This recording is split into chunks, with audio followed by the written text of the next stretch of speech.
Hi, welcome to Homeschooling with Classic Stories. This is the second video about three of the subjects that we covered this week while reading the tale of Squirrel Nutkin. So the first thing I wanted to show you was what we did for the craft this week. The craft that I wanted to do this week was about the raft in the story that the squirrels are using in order to get to old Mr. Brown's island to gather nuts. So what I thought would be really fun is to take some popsicle sticks, glue them together, and then kind of make like a little tiny raft out of that. We did sink float. If you've watched the other video, we did that this week. So I thought that would be fun because then it would like float in the bathtub and wouldn't that be interesting? But I looked around. I don't have any popsicles. I also did not want to eat the quantity of popsicles to get the sticks. So that didn't happen. But if you have popsicle sticks laying around, this would be a great week to do so, to gather up your popsicle sticks and make a cute raft. So instead, what we did was we made a raft this way. So this is a simple weaving project. What I did was I had my son choose two colors. So he chose the blue and the white, and then I chose the black on the back. This is just to kind of make the contrast better. Um, so what I did was on the first paper that he chose, the blue paper, I just drew three lines. I took a ruler and just drew three lines so that there were four strips of paper. So with the four strips of paper, as he cut them out, so he just cut along the three lines to create the four strips, and I taped them across the back. So that's what you see here. So I taped it in four different places. And then I did that while he was cutting out the white. So same thing, just three lines across the white paper. He cut them out. And then once he was done, we started the weaving. So I sat next to him while he did the weaving and encouraged him to do the under, over, under, over.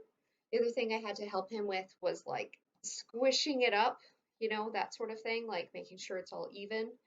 And then at the end, I ended up doing the taping. Originally, I intended for him to do taping. Taping is a great skill, um, but that didn't happen. I'll explain more in a minute.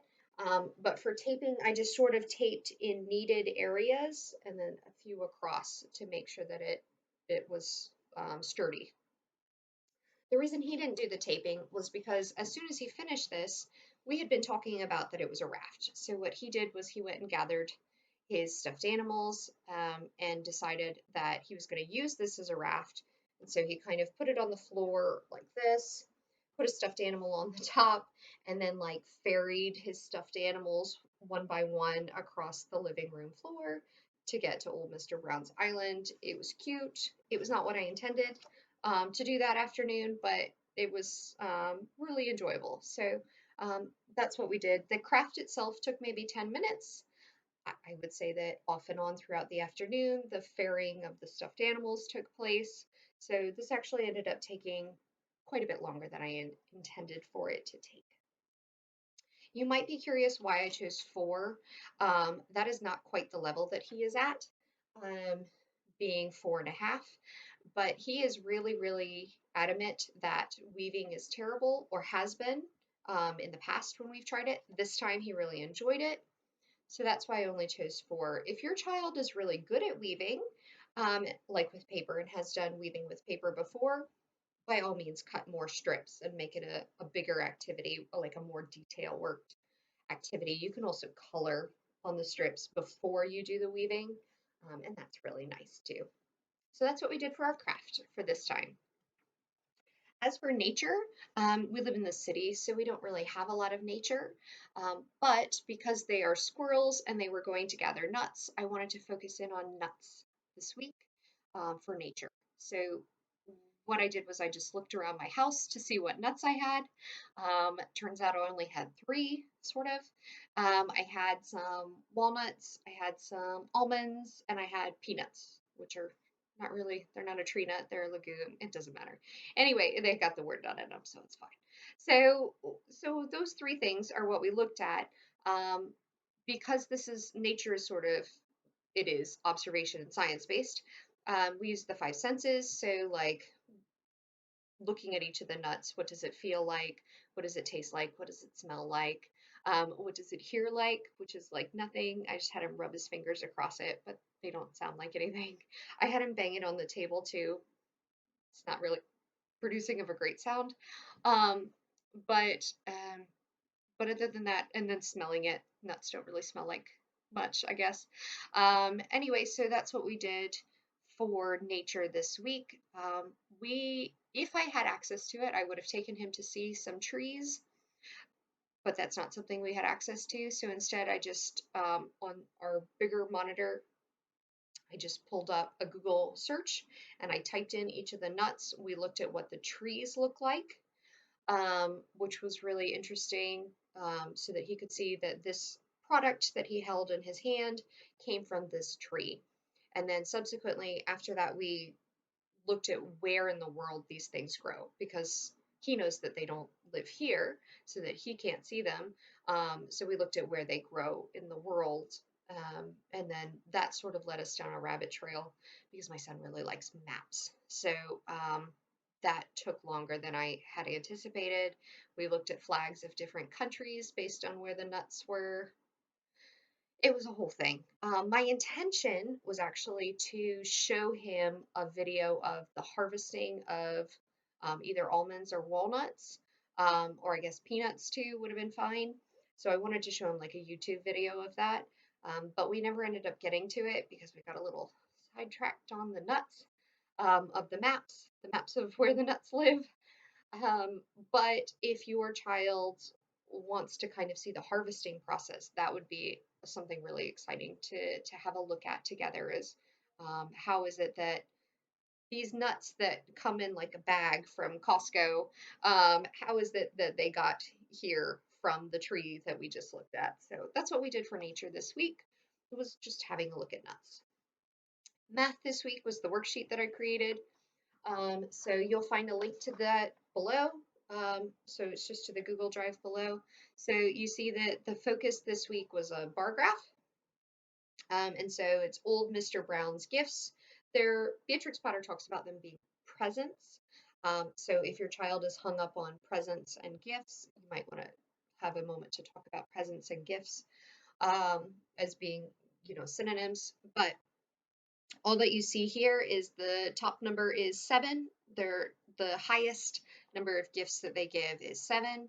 And then across the bottom, it is over a 6-day period that the squirrels visit to collect nuts and so bring offerings to old Mr. Brown. So we started by kind of looking at the numbers. My son is really fine with counting, so that wasn't a problem. But these numbers were a little confusing to him, like, because it's a number and then it's just got 2 letters after it. So I sort of read through these with him.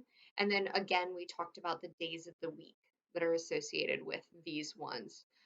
In your book, you'll have noticed by now that the 6th day is labeled as Saturday, but of course, you should start with whatever your country does for whatever is the first day of the week for you in your country.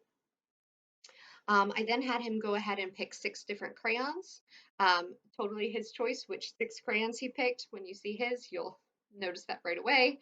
And then he also picked a black crayon for me to use. And so you'll see how that's used more in a moment.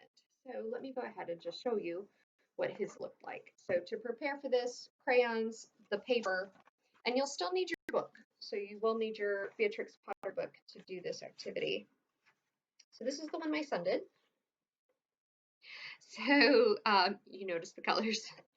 Not choices I would have made, but that's fine. So what we did was I read to him the sentence, just the sentence that contained the information about the present that they gave to old Mr. Brown. And thankfully, the first day they bring 3 mice. And so listening for and hearing the number 3 was relatively simple. So then I asked him how many they had brought, and he pointed to the number 3. So I had him point out the number 3, and then I drew this black line for him to draw to. So just sort of in between the numbers here. So I drew the black line for him to draw up to. And so then he just colored it through, to represent that there were 3 mice on that day. We read through, you'll notice that the first day in the book and the second day in the book are not strongly marked, but 3rd, 4th, 5th, and 6th are. They use the actual words. That makes it a little easier for you as a parent to find them, like flipping through your book and find them quickly to read while your son is or your child is doing this activity. So none of these were really a problem. You will notice in the second one that they use a to mean one. I read the sentence that way several times, and then I switched it out with the word one, just to make sure that we were focusing in on the math this time, not really that a means one. So whether or not you want to make that a discussion point is really up to you. I didn't. I just wanted to do the math part. So a means one. So then we get to 7, 6. I'm going to go ahead and read one of them to you so you can kind of hear how I read it. So on the 4th day, the squirrels brought a present of 6 fat beetles, which were as good as plums in plum pudding for Old Brown. So I slow down and I emphasize the number word that I'm trying for him to hear. So he then, how many? 6. So he pointed out 6. I drew the line. He colored. You get the idea. So that's what we did for math. You'll notice the questions at the bottom once your child has finished all the coloring. Which day had the most gifts? And so obviously it's the 3rd day. Which day had the least gifts? And of course it's a tie for 2nd, 5th, and 6th. 5th day is kind of hard. I made the decision that honey, which is uncountable, there was just 1 unit of honey. Maybe they brought a jar. In the picture, it looks like little nuts covered in honey. I really didn't want to explore and try and figure out what that was about because I didn't know. So 1 unit of honey. They brought him a jar of honey is what we talked about. So 1. You don't have to do it if you want to go down that path yourself. So basically, as long as it's the sixth day and the 2nd day, those definitely have 1 because it's represented by A. So that is it for the math that we did for this week.